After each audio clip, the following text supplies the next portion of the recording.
थाम खनायारि सिमा भैरबकुन्द'आव 10थि भैरबकुन्द' महत्सव खुंनो साखाफारा। फैगौ 21 अक्ट' जानुवारिनिफ्राय 25 जानुवारिसिम जानो गोनां भैरबकुन्द' महत्सवआव हादोर आरो गुबुन हादोरनि आलासिफोरा बाहागो लाफैगोन। उदालगुरि जिल्लानि सिङाव थानाय थाम खनायारि सिमा भैरबकुन्द' लावखार ओंखाम जाग्रा थावनिखौ बिपिएफ सोरखारा मोजां जोथोन लाबोदोंमोन आरो दावबायारिफोरनि गोसोखौ बोनो हानाय सुबिदाखौ खालामबोदोंमोन। लोगोसे भैरबकुन्द' फेस्टिभेलखौ खुंबोगासिनो दंमोन। थांनाय 5 बोसोराव बिटिसिआव सरखार सोलायनायनि जाहोनाव बे महोत्सवखौ खुंनाय जायाखैमोन।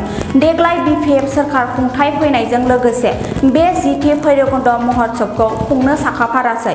ओनसोलखौ जौगाहोनाय आरो मिथिसारनायजों लोगोसे बायदि बायदि रोंगौथि गोनां सुबुंफोरनि थाखाय नोजोर होनानै बे महोत्सवखौ लानाय जादोंमोन होननानै मिथिहोदों। लोगोसे बिटिसि आरो ओनसोलनि सुबुंफोरा गोजोननाय फोरमायदों। बे 10थि भैरबकुन्द' महोत्सवखौ बिटिसि सोरखारनि बानजायनायाव सानबानि फारिलाइ लानाय खुंगोन। गुबुन गुबुन हारि माहारिनि दोरोङारि मोसानाय, गाननाय जोमनाय आरो जानाय लोंनायखौबो नुनो मोनगोन होननानै फोरमायदों। आसाम, भुटान, अरुणाचल थाम खनायारि सिमा भैरबकुन्द'आ बयनिबो गोसो बोनो हानाय थावनिया जौगानायाव बयनिबो मुलाम्फा जागोन होननानै बयबो बुंसोलायदों।